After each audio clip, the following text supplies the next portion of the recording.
말씀 야고보서 1장 2절부터 8절까지 말씀입니다. 제 성경으로는 370페이지입니다. 야고보서 1장 2절부터 8절까지 한 목소리로 봉독합니다. 내 형제들아, 너희가 여러 가지 시험을 당하거든 온전히 기쁘게 여기라. 이는 너희 믿음의 시련이 인내를 만들어내는 줄 너희가 알미라. 인내를 온전히 이루라. 이는 너희로 온전하고 구비하여 조금도 부족함이 없게 하려 함이라. 너희 중에 누구든지 지혜가 부족하거든 모든 사람에게 후히 주시고 꾸짖지 아니하시는 하나님께 구하라. 그리하면 주시리라. 오직 믿음으로 구하고 조금도 의심하지 말라. 의심하는 자는 마치 바람에 밀려 요동하는 바다 물결 같으니 이런 사람은 무엇이든지 주께 얻기를 생각하지 말라. 두 마음을 품어 모든 일에 정함이 없는 자로다. 아멘. 우리 모두가 신앙생활을 하다 보면 오해하는 것 중에 하나는 내가 신앙생활을 잘하면 내 현실적 삶의 모든 것이 만사 형통한다는 생각입니다. 사람들은 믿음으로 살면 나의 삶의 모든 것이 술술술술 풀릴 것이고 우리 가정에는 늘 기쁨과 웃음만이 있을 것이라고 내심 기대하는 것입니다. 믿음을 가지면 자녀의 복, 물질의 복, 건강의 복이 쏟아질 것이라고 기대하는 것이지요. 그런데 우리 인생을 살다 보면 우리는 그렇지 않다는 것을 확인하게 됩니다. 믿음으로 살면 고난도 없고 어려움도 없을까요? 아닌 것입니다. 우리가 믿음을 가졌다고 하는 것이 모든 고난으로부터 예외될 수 없다고 하는 것, 우리는 그것을 삶을 통해서 알게 되지요. 믿음을 가졌어도 병 걸릴 수 있고 믿음을 가졌어도 교통사고를 만날 수 있습니다. 그러므로 믿는 자는 아무런 고난도 역경도 없다는 생각은 사실은 착각입니다. 오해인 것이지요. 그래서 베드로 사도는 베드로전서 4장 12절에서 사랑하는 자들아, 너희를 연단하려고 오는 불시험을 이상한 일 당하는 것처럼 이상히 여기지 말라고 말씀해주고 있어요. 오늘 야고보서 사도도 본문 2절에서 믿음의 사람이 시험을 당하는 것을 당연하게 받아들이면서 이렇게 얘기하고 있는 것입니다. 내 형제들아, 너희가 여러 가지 시험을 당하거든 온전히 기쁘게 여기라. 자, 그러면 여기서 말하는 시험은 어떤 시험일까요? 시험에 해당하는 헬라어 원어는 페이라스모스라고 하는 말인데 이 단어는 시험 또는 유혹이라고 그렇게 번역이 가능한 단어입니다. 때에 따라서는 시험으로, 때에 따라서는 유혹으로 그렇게 사용될 수 있다고 하는 거죠. 그래서일까요? 영어 성경들을 보면 여기 우리말의 시험이라고 하는 이 단어가 각각 다르게 번역이 되고 있는 것을 보게 됩니다. 킹 제임스 버전 성경은 유혹, temptation이라고 그렇게 번역을 했고 NIV, New International 버전 성경은 또 ESV라고 하는 잉글리시 스탠다드 버전이라고 하는 성경은 시련, 트라이얼이라고 그렇게 번역을 했습니다. 반면에 NLT, New Living Translation이라고 하는 이 NLT 성경은 괴로움, 곤란함이란 뜻을 가진 trouble이라고 그렇게 번역을 했습니다. 헬라어 원어의 의미를 보아도 또 영어 성경의 여러 가지 그런 상황을 보아도 우리는 개역 개정에서 말하는 시험이 과연 어떤 것이라고 딱 부러지게 말하기가 어려운 것입니다. 여기서 말하는 시험이 영어로 테스트다. 아니다. 어떤 사람이 이렇게 얘기할 것입니다. 아니에요. 그거는 트라이얼이에요. 어떤 사람은 아니에요. 템프테이션이에요. 라고 이야기할 수 있지만 그러나 그렇게 주장할 수 없다는 것입니다. 저는 그래서 이렇게 생각을 하는 것입니다. 여기서 시험을 당할 때라고 하는 이 말은 이 모든 것들을 다 포함하고 있는 말이다 라고 생각하는 것입니다. 다른 말로 하면 하나님께서 우리의 믿음을 평가하기 위해서 테스트하는 그 테스트이든 아니면 사탄이 우리를 넘어뜨리려고 우리를 유혹하는 그 유혹이든 또한 사탄이 우리를 공격해서 우리가 어려움을 당하게 되는 그런 경우이든 상관없이 그 모든 시험을 만날 때에 우리가 취해야 할 태도는 뭐냐? 온전히 기쁘게 여기라 라는 것입니다. 여기 온전히 기쁘게 여기라고 하는 이 말은 시험 자체를 기뻐하라든지 즐거워하라는 말씀이 아닌 것입니다. 만일 시험이 있는데 어려움을 당하는데 괜히 희죽희죽거리고 낄낄거리고 웃는다면 어떤 일이 일어날까요? 아마 다른 사람들이 정신병원에 집어넣으려고 그럴 거예요. 야고보 사도도 결코 시험 자체를 기쁜 것이라고 그렇게 받아들이라고 말씀하고 있지 않습니다. 시험을 당하거든 온전히 기쁘게 여기라고 말해요. 무슨 얘기죠? 기쁘게 여겨야 한다는 겁니다. 기쁘게 생각해야 한다. 기쁜 것으로 간주해야 한다는 것입니다. 내 생각에는 그렇게 할 수 없지만 내 생각에는 이것이 너무 고난스럽고 어렵고 힘들고 마음이 답답하지만 그럼에도 불구하고 그 일을 통해서 하나님이 이루실 것을 미리 내다보면서 기쁨으로 간주해라 라고 얘기하는 것이죠. 자, 여기서 시험을 당하거든 할 때에 또 당하거든이라고 하는 이 말의 원어적 의미는 적군의 포위망 속에 갑자기 뚝 떨어뜨리는 것 같은 그런 것을 말하는 것입니다. 내 의지와 내 생각과 상관없이 시험 속으로 추락하고 처박혀진 것 같은 그런 상황을 만나는 것을 당한다고 얘기하는 것이에요. 시험을 당하거든 온전히 기쁘게 여기라고 하는 이 말은 그러므로 욥의 아내가 욥을 향해서 하나님을 저주하고 죽으세요라고 했던 것처럼 내 상황, 내가 만난 모든 것들이 정말 그렇게 외치고 싶고 그렇게 하나님 앞에 불평을 하고 싶은 그런 상황인데도 불구하고 실패와 좌절이 나를 감싸고 절망이 내게 엄습해 오는데도 불구하고 그 순간에도 낙심하지 말고 두려워하지 말고 온전히 기쁘게 여기라는 명령인 것입니다. 자, 그렇다면 이 모든 일들이 어떻게 가능할까요? 우리는 이 시험을 당할 때에 우리에게 가장 근본적으로 확인해야 하는 것들이 두 가지 있습니다. 가장 중요한 것이 있어요. 그것은 뭐냐 하면 시험을 만날 때에 기억해야 할 첫 번째 사실은 하나님께서 결코 우리를 시험하지 않으신다는 거예요.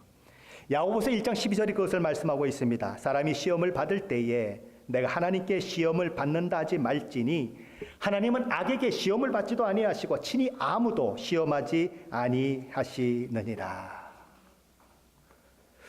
우리는 어려운 일을 만나게 되면 하나님 왜 내게 이렇게 하셨어요? 그러면서 마치 하나님께서 직접 내게 시험을 주시고 시련을 주시고 유혹을 주시고 문제를 주신 것처럼 따져요. 그런데 하나님은 그런 하나님이 아니시라는 것입니다. 하나님은 아브라함을 그 믿음을 테스트하기 위해서 테스트하는 경우는 있지만 우리를 일부러 시험 들게 하기 위해서 병들게 하거나 일부러 사고를 만나게 하거나 일부러 강도를 만나게 하거나 그러지 않으신다는 것입니다. 우리를 유혹하기 위해서 인터넷 속에 음란 사이트를 하나님께서 집어넣어 주시고 그걸 통해서 우리를 유혹하는 분이 아니시라는 거예요. 하나님은 어떤 하나님이신가? 우리를 가장 좋은 것으로 채워주시기를 원하시는 하나님이시라는 거죠. 하나님은 선하신 분이에요. 하나님께서는 당신의 아들 예수 그리스도를 우리를 위해 내어주신 분이에요. 아들을 내어주셨다고 하는 것은 무슨 의미가 있을까요? 저와 여러분에게 아들을 내어달라고 하는 어떤 위협이 왔으면 저와 여러분은 어떻게 하시겠습니까? 아들을 내어주시겠습니까? 나를 대신 죽이라고 하시겠습니까? 하나님의 마음이 어디 있는가 우리는 생각하는 것입니다. 아들을 내어줬다고 하는 것은 하나님 자신을 주신 것보다 더 큰 것을 내주신 거예요. 예수님이 하나님보다 위대하신다는 얘기가 아니고 그 마음이 하나님의 마음이 아들을 내어주신다고 하는 그 마음 속에는 하나님 자신보다 더 큰 것을 주시고자 하는 마음이 있다는 거예요. 그래서 로마서 8장 32절에 이렇게 말하는 것입니다. 자기 아들을 아끼지 아니하시고 우리 모든 사람을 위하여 내주시니가 어찌 그 아들과 함께 모든 것을 우리에게 주시지 아니하겠느냐. 그러니 시험을 받을 때에 시험을 당할 때에 하나님이 나를 시험한다고 생각하지 말라는 거예요. 하나님은 그런 시험을 주시지 않는다고 얘기하는 거죠. 시험을 당할 때 우리가 기억해야 하는 두 번째 사실은 하나님께서는 우리에게 감당치 못할 시험 당함을 허락지 아니하신다는 거예요. 고린도전서 10장 13절 말씀입니다. 사람이 감당할 시험 밖에는 너희에게 당한 것이 없나니 오직 하나님은 미쁘사 너희가 감당치 못할 시험 당함을 허락하지 아니하시고 시험 당할 즈음에 또한 피할 길을 내사 너희로 능히 감당하게 하시느니라. 하나님께서는 우리에게 감당할 만한 시험을 주시겠다고 약속하십니다. 만약 감당하지 못할 것이 있다면 피할 길을 열어주시겠다고 약속을 해요. 그런데 정말 고통을 만나면, 정말 어려운 상황을 만나게 되면 이 말씀이 가슴에 와닿지를 않아요. 거짓말이야, 그건 거짓말이야 라고 외치고 싶은 그런 심정이 우리 가운데 있는 거예요. 믿음이 강한 사람도 하나님 앞에 따져요. 하나님, 난 그렇게 강한 사람이 아니에요. 날 잘못 봐도 너무 잘못 보셨어요. 난 이런 고난을 감당할 만한 능력이 없어요. 왜 도대체 내게 이러세요? 라고 따지는 것입니다. 그러니 제발 이 고난에서 나를 건져주세요. 그렇지 않으면 저는 끝이에요 라고 외치게 되는 거지요. 그러나 하나님의 말씀은 분명히 뭐라고 얘기합니까? 감당할 시험밖에는 너희에게 시험을 준 적이 없다고 말씀하는 거예요. 감당할 수 있다는 거예요. 너무 절망적이라고 하더라도 하나님께서 붙드시고 하나님을 바라보는 자는 그 시험을 넘어설 수 있게 하시겠다는 약속이지요. 정말 그때에는 감당할 수 없어 보였어요. 근데 한참 세월이 지나고 보니까 그것을 감당해낸 나를 보게 되는 거예요. 세상 사람들은 그걸 뭐라고 얘기하죠? 삶이 참 질기다. 내가 어떻게 이 삶을 살아냈을까? 목숨이 참 질기다. 그 얘기를 하지만 우리는 그것을 하나님의 은혜라고 해석하는 것입니다. 그 놀라운 은혜를 경험한 사람들이 성경에는 수두룩하게 많이 나와요. 욥이 그랬습니다. 요셉이 그랬습니다. 믿음의 수많은 사람들이 그것을 경험했어요. 아마 여기 모여있는 여러분 중에도 그런 경험을 한 분들이 있을 것입니다. 그러므로 우리는 시험을 당할 때에 우리는 우리 자신이 통제할 수 없는 우리가 만난 사건, 우리 자신이 통제할 수 없는 우리가 당한 그 환경에 우리 초점을 맞추어서는 안 되는 것입니다.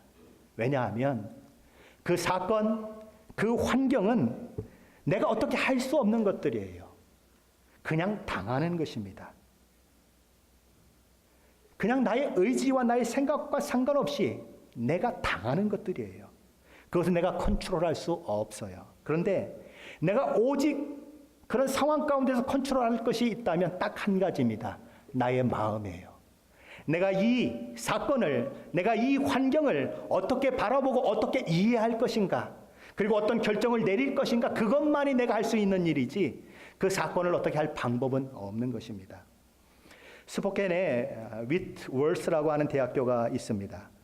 그곳에 종교 및 철학을 가르치는 교수이자 목사님이신 제럴드 시처라고 하는 분이 하나님의 은혜라고 하는 책을 쓰셨어요. 그는 1991년 9월 26일에 자신의 집을 방문했던 엄마와 그리고 아내, 4자녀를 태우고 밴을 막 운전하고 있었습니다. 그런데 그러다가 사고를 만나게 돼요. 반대 차선에서 음주 운전을 했던 그 차가 중앙선을 넘어오면서 목사님의 차를 받아버린 거예요. 이 사고로 어머니가 죽고 사랑하는 아내가 죽고 그리고 막내딸이 죽습니다. 목사님과 3자녀만 덩그러니 놓여지게 됐어요. 벌어진 상황은, 사건은 무엇이었습니까? 음주 운전자가 중앙선을 넘어와 목사님의 차를 받았다는 것입니다. 이 목사님이 믿음이 없었을까요? 이 목사님이 정말 하나님 앞에 너무 많이 잘못해서 그런 일들이 일어났을까요? 아닌 것입니다. 믿음을 가졌고 성실하게 살았지만 음주운전자가 중앙선을 넘어오는데 다쳤어요.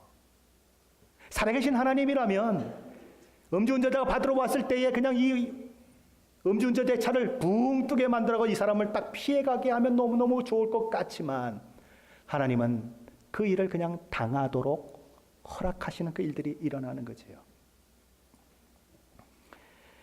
속수무책으로 당하는 것입니다. 그런 앰뷸런스에 실려서 3아이와 함께 앵앵앵앵 하면서 병원으로 달려가는 그 차 속에서 수많은 생각들을 하게 되는 것입니다. 그렇게 자기가 들었던 욥의 고난의 이야기를 듣는 거예요. 그러나 두려움과 어둠의 공포는 아무리 성경 말씀을 외워도 그것을 떠올려도 사라지지 않는 거예요. 이제 이 세 아이들을 데리고 어떻게 살 것인가? 너무너무 막막한 거예요. 고통이 그를 엄습해 오는 것입니다. 그래서 그는 두 가지 갈림길에 있게 되었죠. 이런 일을 허락하신 그 하나님을 원망하고 증오하면서 내가 평생을 살 것인가? 아니면 이런 비극조차도 하나님께서 십자가라고 하는 비극을 통해서 예수 그리스도를 만왕의 왕의 온주의 주로 세우신 그 하나님, 구원을 이루신 그 하나님, 내 이런 모든 삶을 통해서도 하나님께서 그런 구원의 이야기를 써 내려갈 것을 믿고 하나님을 신뢰할 것인가? 그 갈림길에 서게 되는 것입니다. 이 목사님은 하나님을 신뢰하기로 결정을 해요. 왜요?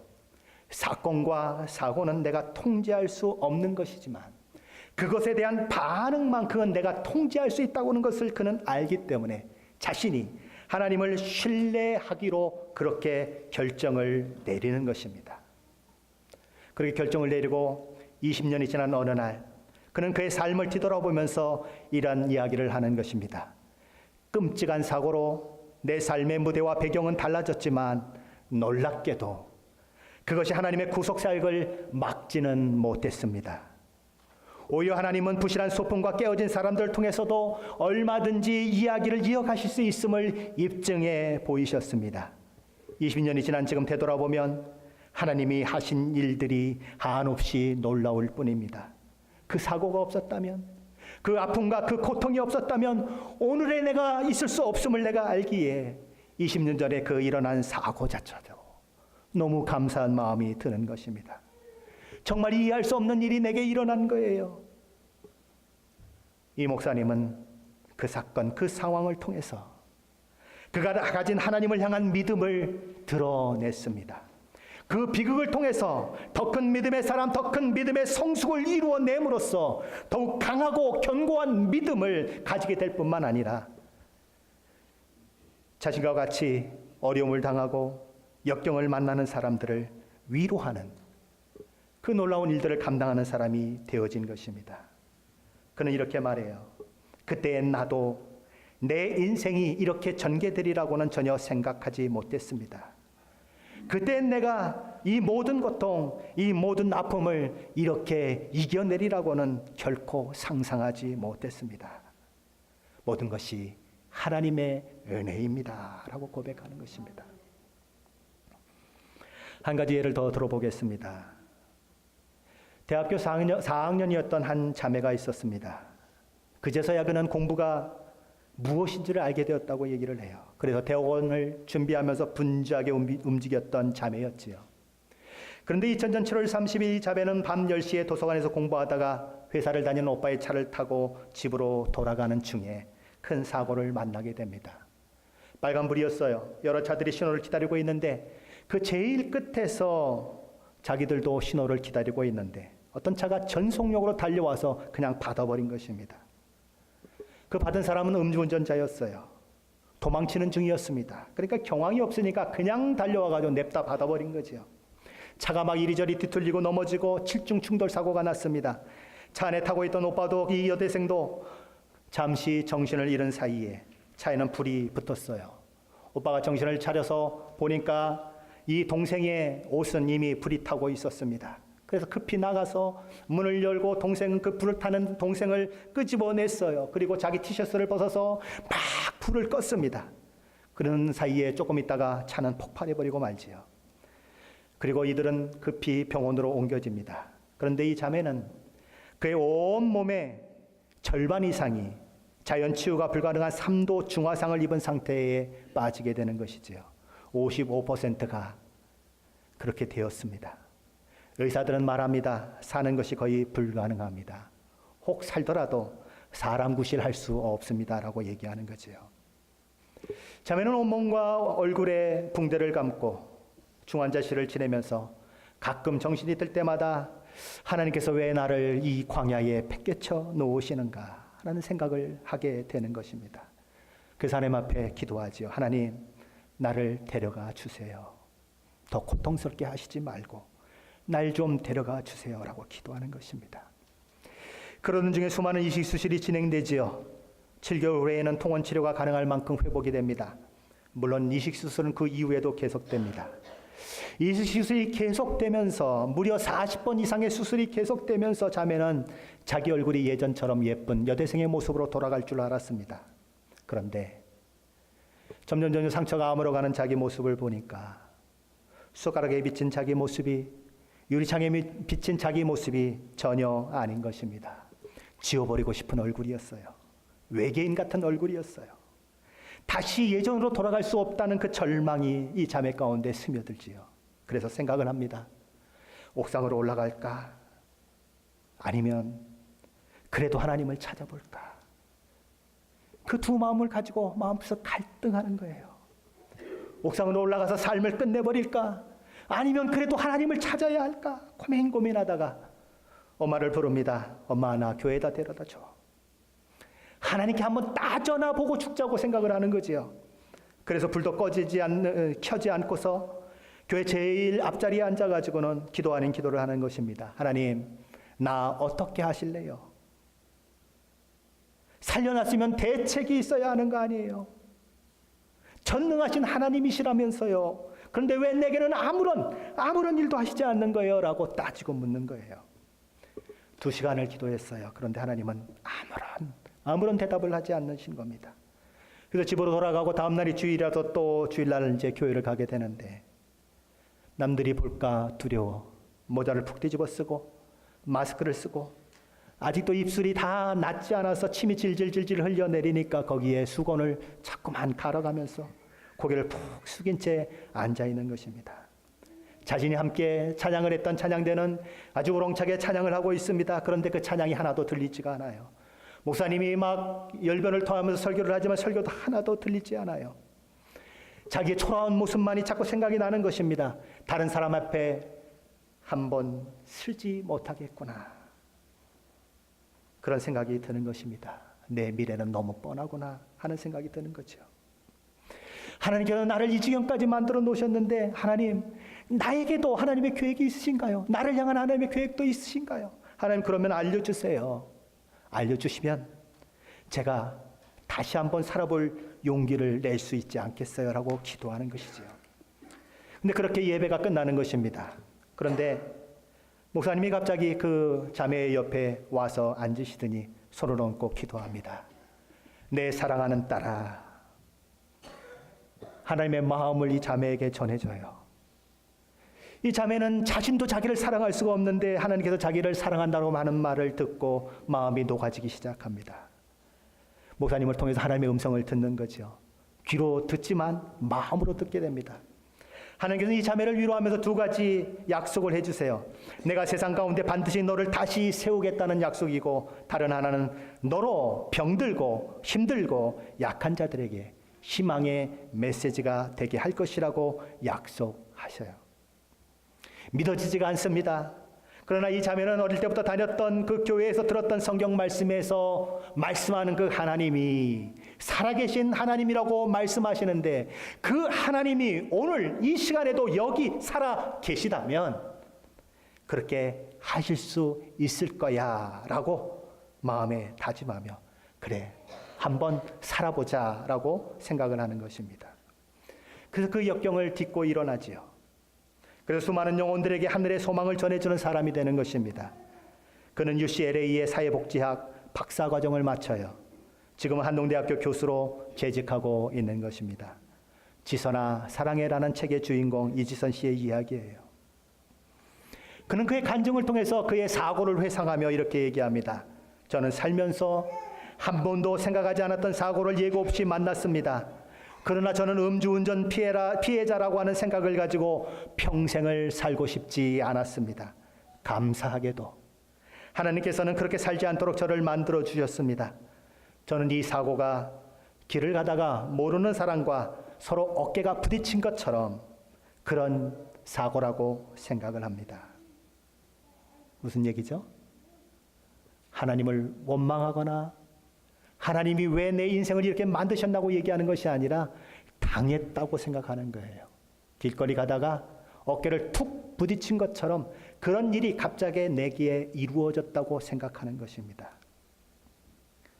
물론 반갑지 않은 만남이었지만 하나님께서 이런 반갑지 않은 일까지도 얼마나 아름답게 선하게 만들어 가시는지를 제 삶 가운데 보여주고 계십니다. 하나님께서는 그 고통을 다만 고통으로 기억하지 않게 하시고 사망의 음침한 골짜기를 지나 푸른 초장과 맑은 시냇물가로 나를 인도해 주셨습니다. 하나님이 포기하지 않으시기 때문에 내가 어떤 상황, 어떤 환경을 만나도 내가 나를 포기하지 않는 한 내 삶은 끝이 아니라는 것을 나는 알고 있습니다. 하나님께서는 광야의 길을 내시고 사막의 강을 내시는 하나님이십니다. 그는 그러면서 이렇게 얘기하는 것입니다. 나는 그 모든 고난을 통해서 수많은 신앙의 보배들을 내 삶 가운데 얻게 되었다고 고백하는 것입니다. 그는 깨어졌어요. 산산조각으로 부서졌어요. 그런데 하나님께서 그 부서진 것들을 하나하나 주어서 맞추시고 붙여주셨어요. 그렇다고 해서 그게 새 것처럼 빛이 날까요? 새 것처럼 아름다울까요? 전혀 아닌 것입니다. 여전히 근간 자국이 있어요. 여전히 못난 모습을 가지고 있어요. 그런데 그 안에는 누구도 가질 수 없는 놀라운 보배, 가장 최고의 보배인 또한 예수님을 담고 있는 거죠. 제너럴 시처 목사님이나 이지선 자매는 어떻게 그 혹독한 고난을 넘어설 수 있었을까요? 오늘 본문에 야고보서가 말하는 그 모범을 따랐기 때문에 그런 것입니다. 시험을 분명히 당했습니다. 그러나 그것을 온전히 기쁘게 여기는 데까지 나아갔고 인내를 온전히 이룸으로써 온전하고 구비하여 조금도 부족함이 없게 하시는 하나님의 손길을 삶으로 드러내는 데까지 이뤘다는 것이지요. 저와 여러분의 인생과 방향을 사건이나 사고가 마음대로 끌고 가게 해서는 안 된다는 것입니다. 그것을 어떻게 이해하는가, 그것을 어떻게 해석하는가, 그것에 대해서 내가 어떻게 반응하는가 하는 것에 따라서 우리 인생의 방향과 모든 것들이 결정되는 것이지, 그 사건과 그 사고가 우리의 인생의 방향과 모든 것들을 결정해 버리는 것이 아니라는 것입니다. 저와 여러분의 삶에 일어나는 사건이 저와 여러분의 인생을 몽땅 쥐고 흔들게 해서는 안 된다는 거예요. 그 인간이 한 그 짓이 그 인생을, 내 인생을 경험하게 해서는 안 된다는 것입니다. 그 인간이 한 그 짓이, 그 사건이, 그 사고가, 그 질병이 내 인생을 결정하도록 하는 것이 아니라 그 뒤에서 역사하시는 그 하나님께서 내 인생을 결정하시도록 나를 내어 주어야 한다는 거예요. 사탄이 하는 일은 무엇일까요? 언제나 죽이고 멸망시키는 것이 그가 하는 일인 것입니다. 인생을 파괴해서 도무지 일어날 수 없도록 만들려고 하는 것이 사탄이에요. 하나님을 저주하고 죽게 만들고 하나님을 향해서 정말 비탄의 소리를 할 수밖에 없는 그런 일들을 우리에게 만들어내는 것이 사탄이지요. 그러나 하나님은 그 사탄이 산산조각 내버린 그 자리, 그 위치에서 저와 여러분의 부서진 조각들을 다시 주우시고 모으시고 붙이셔서 비록 아름답지는 않지만 그 속에 보화가 담긴, 그 속에 하나님의 은혜가 담긴 사람으로 만들어 내신다는 거예요. 그러게 야고보 사도는 너희가 여러 가지 시험을 만나거든 온전히 기쁘게 여기라고 권면하고 있는 것입니다. 그런데 어때요? 실제 상황을 만나면, 실제 고난의 한가운데 처박히는 일들을 만나게 되면 우리는 당황하게 돼요. 슬픔과 고통이 우리를 압도하게 만들어요. 기쁨은 고사하고 평정을 유지하기도 힘들어요. 거대한 분노와 좌절이 온 영혼을 묶어버린 것 같은 그런 상황을 만나요. 그러므로 우리는 엄청난 시험을 만나서 기뻐하며 그 속에서 하나님의 일하심과 역사하심을 경험하게 되는 이 일이 우리 자신의 힘이나 우리 자신의 지혜로 되지 않는다고 하는 것을 우리는 고백해야 하는 것이지요. 그 사실을 알아야 하는 거예요. 내 힘으로 되어지는 것이 아니고 내 지혜로 되어지는 것이 아니다. 내 힘과 내 지혜로는 수많은 믿음의 사람들이 반전을 이루어냈던 그 일들을 만들어낼 수 없다는 것이지요. 그래서 오늘 야고보 사도는 우리에게 뭐라고 얘기를 하죠? 우리 5절로 8절 말씀 같이 읽어보십니다. 5절로 8절입니다. 같이 읽습니다. 너희 중에 누구든지 지혜가 부족하거든 모든 사람에게 후히 주시고 꾸짖지 아니하시는 하나님께 구하라. 그리하면 주시리라. 오직 믿음으로 구하고 조금도 의심하지 말라. 의심하는 자는 마치 바람에 밀려 요동하는 바다 물결 같으니 이런 사람은 무엇이든지 주께 얻기를 생각하지 말라. 두 마음을 품어 모든 일에 정함이 없는 자로다. 이 말씀은 상당 부분 많은 믿음의 사람들이 오해하고 있는 본문입니다. 오직 믿음으로 구하고 조금도 의심하지 아니하면 모든 기도가 다 이루어진다고 오해되는 본문이에요. 자, 그렇게 되니까 어떤 문제가 생깁니까? 내가 어떤 일을 위해서 정말 힘써서 기도했는데 그 기도가 응답되지 않으면 나를 정죄하게 돼요. 네가 믿음을 가지고 구한 게 아닌 거야. 네가 의심해서 구했기 때문에 그런 일이 일어난 거야 라고 자신을 정죄하게 되는데 그런 본분이 아니라는 것입니다. 야고보 사도는 오직 믿음으로 구하고 조금도 의심하지 않으면서 구해야 하는 그것이 무엇이라고 얘기하고 있습니까? 지혜라고 얘기하고 있습니다. 5절 말씀에 보면 지혜다라고 얘기하고 있어요. 야고보 사도는 기도의 비밀을 우리에게 가르쳐주고 있지 않아요. 이렇게 기도하면 모든 것이 다 된다고 말하고 있지 않아요. 뭘 구하라고요? 지혜를 구해라. 어떤 지혜를 구합니까? 고난을 만날 때, 역경을 만날 때, 어려움을 만날 때에 그 어려움과 역경과 고난 자체를 묵상하며 거기서 함몰되는 것이 아니고 그 모든 상황들 가운데서 하나님이 이 모든 상황들을 어떻게 이끌어 가시는지를 볼 수 있는 지혜. 그 상황 가운데서 내 마음을 어떻게 다독거리며 그 상황 가운데서 내가 어떻게 믿음으로 반응해야 하는지를 아는 지혜를 하나님 앞에 구하라는 거예요. 조금 더 의심하지 말고 그것을 구하라는 것입니다. 그러면 모든 사건과 모든 정황과 모든 어려운 일들이 어떨 때는 한꺼번에 내게 밀려오는 그 상황 가운데서도 그 시련과 고통과 아픔이 다만 시련과 고통과 아픔이 아니라 하나님의 은혜를 경험하는 시간으로 만들어낼 수 있다는 거예요. 어떤 지혜가 부어질 때요? 하나님의 지혜가 부어질 때. 내가 만난 시험이 내가 만난 시련이 나를 망가뜨리고 나를 죽이려고 그렇게 죽이는 것이 아니라 오히려 나를 하나님께서 보시기에 온전하고 구비하여 조금 더 부족함이 없게 하는 그런 성숙과 복된 자리로 나아가게 되는 그런 지혜를 구하라는 것입니다. 우리 삶의 모든 고난과 고통, 아픔과 슬픔을 십자가와 부활의 능력으로 해석할 수 있는 능력을 구하라는 거예요. 그 고난조차도 하나님의 은혜요, 하나님의 선물이라는 것을 깨닫는 지혜를 구하라는 거예요. 우리는 믿음을 가졌지만 고난을 만나면 두 개의 마음이 우리 속에서 충돌할 수밖에 없습니다.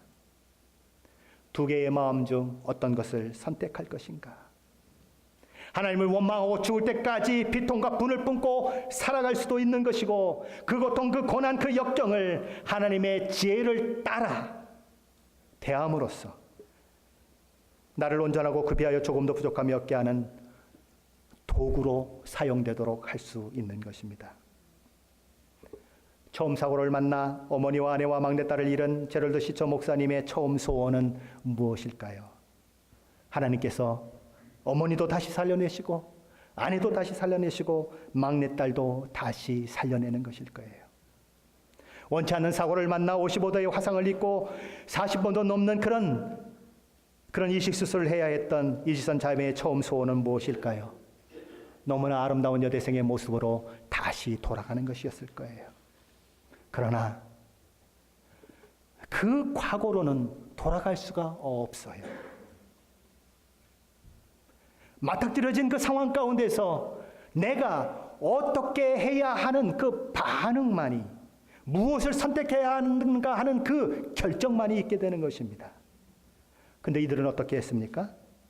그 주어진 고난 속에서, 그 주어진 고통 속에서 하나님의 지혜를 구했어요.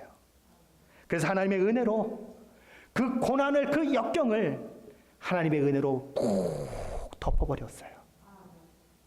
그래서 그 고난을 이긴 거지요. 승리하는 사람이 되어서 수많은 어려움과 역경 가운데 있는 사람들을 위로하는 자로 오늘도 세워지고 있는 거예요. 저는 이지선 자매의 그 간증에 대한 유튜브의 그 동영상을 보면서 몇 번을 보고 또 봤습니다.